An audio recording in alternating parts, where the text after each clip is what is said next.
I'm Dan Johnson, and I've flown this airplane before, but we haven't flown it recently, and we thought we needed an update, and now we can do a full video pilot report for it. So we hope you enjoy that. Let's talk about the basics of the airplane. First of all, 220, 240, that just describes the landing gear on them. The 220, as you see here, this is a taildragger airplane, and this has got some large tires on it. They can come in different configurations that way, but you can also have this airplane in a nose wheel configuration or tricycle gear configuration. That's the A240. That's the basic difference between the airplane. Here's an airplane that comes out of the European area and is imported by Rob Rollison, the man behind the name Aerotrek, and we'll give you his website address later so you can go get a lot more information. But this is an airplane that's been going for a long time now and has been well evolved over that time. And Rob is a guy I've known for many years, and he's done business with many different airplane products over the years, liked many of them, but eventually settled on this one. And the reason why I mention those things is to say that here's a man who's quite careful about the products that he represents, and he's decided that this is the one that he really wants to get behind. He's done very well with it. He's moved up in the aircraft sales rankings. I believe he's in the 9th or 10th spot now, and there's about 100 of these flying in the US, so it's had quite a good successful run. It's an all welded steel fuselage inside, underneath, and the wings are dope and fabric covered, but obviously with a good bit of fiberglass construction in the cowling or wheel pants for those that have wheel pants on them. This one does not, because it's a little more of a bush-oriented airplane with these big wheels on it. And indeed, we're going to find out that it lands quite nicely on those big tires.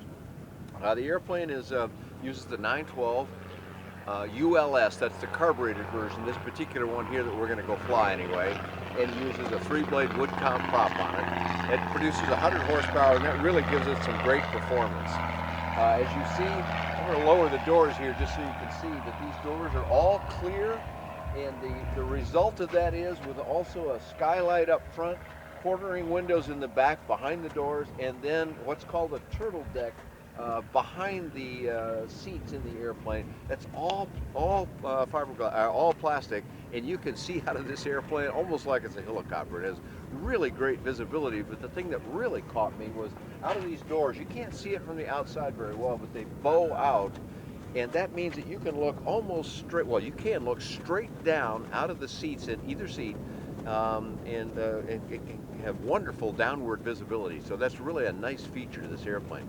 It also allowed something that I hadn't realized how valuable this might be, but you can see the main gear, whichever side you're on, you can see that wheel very easily, and while you're taking a landing, your peripheral vision will pick up where that is, and it actually helps quite a bit. I ended up having a really good landing in this airplane, as we'll find out later on.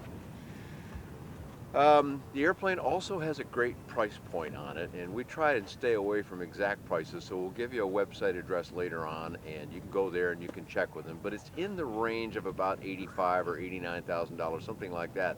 And for that, it's a very well-equipped airplane. And I want to tell you something that the owner, Ron Wechter, told me, that he's a member of an EAA chapter, and some of those folks in his EAA chapter have gone to AirVenture Oshkosh and have won some awards with some really well done airplanes. And if you don't know how that works, that really means something to win one of those awards, because the judges come around and they are looking at the smallest details, because there's a lot of really nice ones. So to pick a winner, they have to go down to some real small detail and find out. And he said some of those same fellas who would have won the top award at AirVenture looked over this particular airplane and couldn't find anything about it that they could fuss about that wasn't done quite right to their satisfaction. So that's really saying something.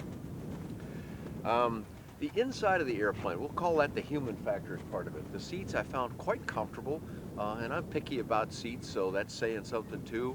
The comfort factor in sitting in the seat was real good. However, they don't have a great deal of adjustment, so you're going to need to consider that when you first set the airplane up. You can make some changes, but the inside, when you're moving it, the adjustability is not that great. The joysticks are dual joysticks, dual rudder pedals, dual toe brakes. Those are all the kind of features that you would expect to find on a proper airplane, and indeed this one's got them. For ventilation in the aircraft, you can see it has these small rotating air vents. They're simple, but they work really well, and they bring in a lot of air, or you can turn them around. Yesterday when we were flying, it got kind of cool up at altitude. Then you just turn them around and face them the other way. It's very simple. They're light, and that's a feature of this airplane on whole, without giving you the exact numbers of useful load and payload and things like that. This is a lightly built aircraft, and that makes it perform really well with a 100 horsepower system on it. Layout of the panel inside, as we'll see from some views later on, the location of instrumentation is good. Ron in his particular airplane uses analog instruments primarily, but then has an iPad mount in the center where he uses the iPad mini that gives him all the GPS information, and could have other information on it if he liked. Switches are all logically located right underneath the instrument panel. Right, everything is very accessible. And between the two occupants are a couple of other important controls. One of them is a flap lever, one of them is a trim lever. They're right alongside one another, but the flap lever is quite a bit longer, and just by reaching down and touching it with your hand, you don't even have to look, you can tell which one you've got. And then either occupant can reach both the trim and the flap very easily. So a couple of things about the aircraft that we didn't mention so far is, for one, this is an important one too, because for a lot of people this is a purchase decision main reason that they'll use, and that's the folding wings on this airplane. Now, you might say that this airplane looks somewhat like some other designs, and indeed it does, although it's been changed significantly over the many years they've been making this at AeroPro. That's the European name. Here in the United States they use the name Aerotrek. That's some copyright issues, and that's why they have to use Aerotrek here.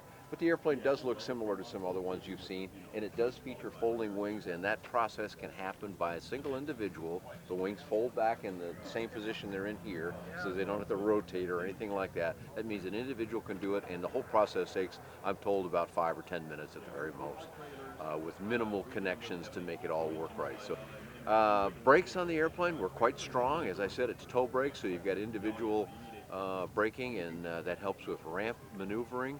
The brakes they use the Behringer brand master cylinders, and then the company has its own brakes that it uses, but it employs the Behringer basic hardware. And it has a breakaway tail wheel, and that's not a bad thing, that's a good thing. That means that the tail wheel can swivel all the way. Once it gets past a certain point, it'll say break away and allow it to pivot around. You can pivot on a single main gear by holding down that brake and using full rudder control, and you can turn the airplane around virtually inside a wingspan. So those are some real strong features for the Aerotrek. It's been represented here by Rob Rollison in the center of the United States in Indianapolis, or Indiana, for many, many years, and he's got it down very well. Everybody speaks well of their dealings with Rob. You can find out a lot more about this airplane and get those current prices and find out all the features that you want to know at aerotrek.aero. And you can find out more about this airplane and lots of affordable aviation at buydanjohnson.com. Thanks for joining us here at the Midwest LSA Expo.